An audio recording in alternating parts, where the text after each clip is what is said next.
Okay, I'll get to visual aid in a minute. As I said, I was a brand new driver. So my dad actually lent me the family. We had two family cars. Both were used. One was a nicer car. One was an older car. My family was so behind my decision to try this out, they actually decided to lend me the more reliable of the two cars because they don't want their especially my mom doesn't want her little baby out who knows where with a car breaking down. So, and my dad agreed to help me, since I was a new driver, drive all the way down to Texas. So, once again, I've only had a license for a week. I've had the license for such a short amount of time that I don't even have that permanent, plastic license that you would get now. I don't have the driver's license card. I have back then, it took didn't use computers as much. It took a long time to get things done, even longer than now, believe it or not. It took about 90 days for you to get your license card. And all I had was the permit with like a stamp on it saying, yes, you passed, and signed by the person who gave me the exam, which apparently is and it says on it, that's your official license now until you get your actual driver's license card. So that's all I had. So I drove down to Texas from New York with my dad, and we took turns driving. Drove like 1,600 miles, whatever it was, and after a couple of days, we got to Texas. We got to Houston.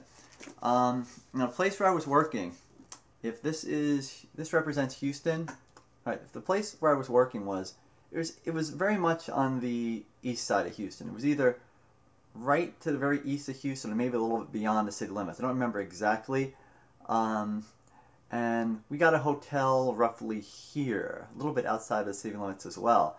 And the idea was, we would drive, first day or so until I found an apartment, I would just drive up, the place where I had to work.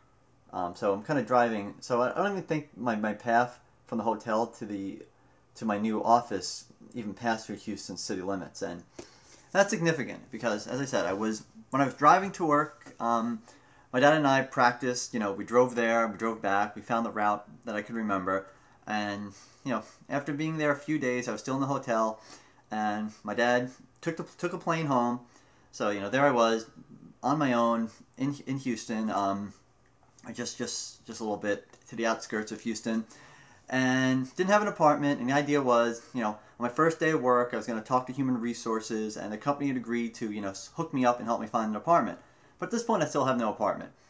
And once again, I've only been driving for about a week.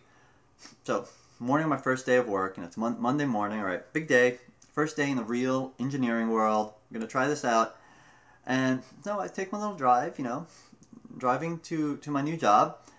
And I'm driving to this little town, which went by the name of South Houston. And it's this little, I could call it a hick town, I don't know, I guess it's a suburb, but it's not like what you think of as your suburb with all the nice rows of houses and all that. It's kind of just seems like almost like a small town. But in any case, I'm driving through this small town called South Houston, and I'm driving pretty slow because I'm not really used to driving yet. I mean, most of the other cars are past me to the left or right, and I'm driving along, and all of a sudden I see like Smokey behind me, I mean, like the freaking Dukes of Hazzard. Woo, woo, woo. I'm like, oh crap, what did I do? What the hell did I do? And this is really distressing because I really wanted to work at this co-op job because I'm thinking, if I don't work at this co-op job, I'm going to have a hard time getting a job. All the money I spent on my education, all the money my parents spent, all the loans I took out, like how the heck am I ever going to pay any of these back unless I can get a job in the engineering sector? And I'm like, damn, now I'm going to have a hard time getting a job, I mean, it's probably just going to be a minor violation, but it's going to be on my record, and, it's just something like if you had any violations the first 90 days after you got your license, it would get suspended. I'm like, well, crap, my license gets suspended, then I can't work, then I got to hang my head, and I've got to fly home, and no job, not very good prospects for later on. I got to interview as a senior, never having had a real engineering job of any sort, and I'm like, damn, this really sucks. This really bites. I'm not happy. I'm really upset. But little did I know, things were about to get worse. They were about to get much, much worse. I mean, I could only hope it was only as bad as me, not getting a job and having to go home. I wish it had been that simple and that easy. So in any case, driving along, you know, Smokey's behind me, so, you know, I pull over.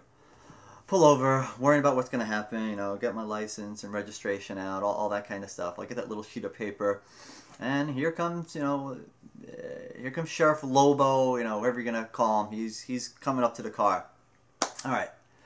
So the dude has got the 10-gallon hat on.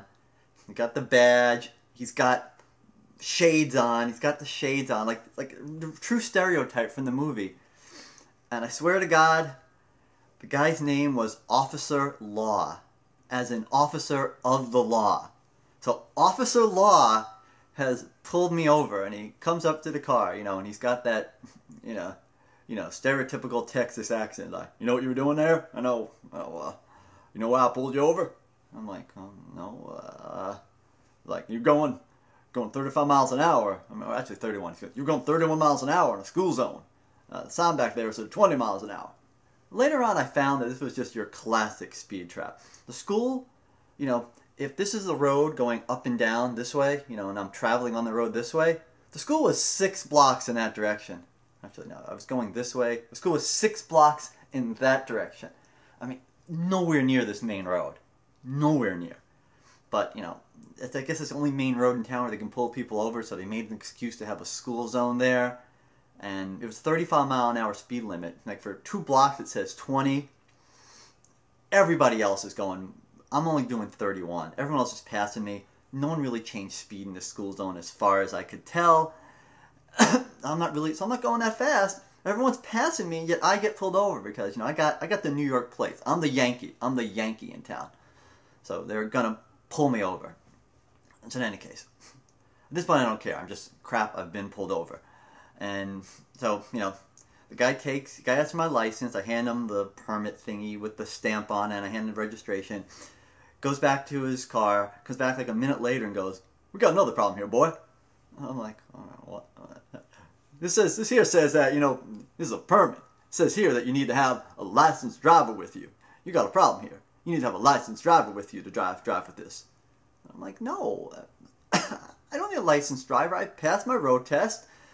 You know, this is just a temporary license." I told him I'm gonna get a new license. You know, I mean, it's gonna be mailed to me, but it hasn't gotten there yet, and I have to use this. You know, and he's like, it says right here. It says right here. You know, licensed driver in the car. There's no licensed driver here. You know, this is just a permit.